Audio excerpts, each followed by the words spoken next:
Adopté. À l'article 26 bis, l'amendement 207, Madame Cohen, ou Madame Lienemann, pardon.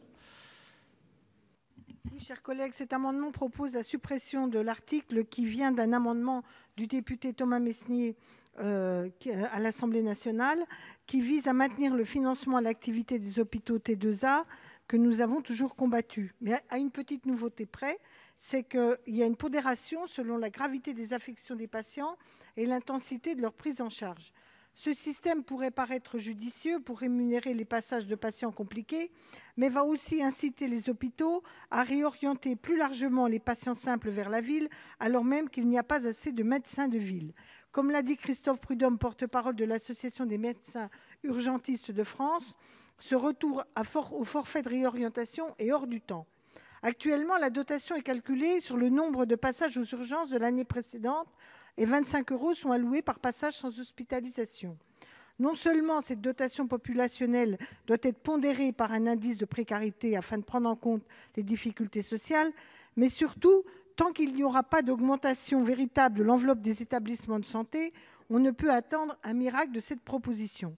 C'est d'ailleurs cette proposition a été inscrite dans la mission sur les urgences qui préconisait, elle, un panel de solutions et de propositions, car c'est un ensemble de mesures qui s'avèrent nécessaires en amont des centres de santé, en aval des lits et des personnels supplémentaires.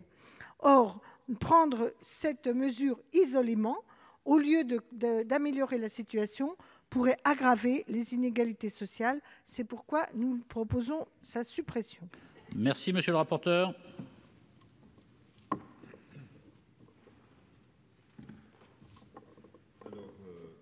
La commission, Monsieur le Président, a donné un avis défavorable parce que la réforme du financement des services d'urgence n'apportera pas en tant que telle une réponse à la crise des urgences.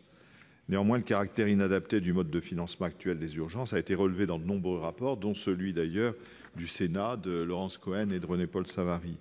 Donc la commission n'a pas souhaité faire obstacle aux évolutions qui sont ainsi proposées. Donc c'est un avis défavorable. Merci, Madame la Ministre. Écoutez, Madame la sénatrice, il y a quelques minutes, vous nous avez dit l'inverse. Vous nous avez dit que c'était le désengagement de la ville qui était la source des difficultés des hôpitaux. Là, on vous propose en effet de pouvoir organiser les hôpitaux. Donc il faut être un moment cohérent dans vos propos, je dirais. Donc ce sera un avis défavorable. Merci. Madame Lienemann. Il faut arrêter de provoquer comme ça. On dit justement l'inverse. On dit que le système qui va faire qu'on privilégiera les patients compliqués, entre guillemets, va reporter les autres, à partir du moment où il n'y a pas d'amélioration de la prise en charge globale, va ramener les autres du côté des médecins de ville. Et que justement, il manque. Et en effet, cette proposition est dans le rapport de M. Savary et de Mme Cohen, mais les mesures prises isolément ou de Mme Cohen, ou de M. Savary, merci cher collègue Savary, c'est bien normal, de votre galanterie. Mais en tout cas, ce que je voulais dire, c'est que prise isolément, une mesure prise dans un panel peut être efficace, prise isolément, elle peut déstabiliser encore davantage le système dans un sens négatif. Voilà pourquoi nous ne souhaitons pas qu'elle soit prise isolément. Merci, chers collègues. Je mets aux voix l'amendement 207 avec un double avis défavorable. Qui est pour? Qui est contre? Qui s'abstient? Il n'est pas adopté.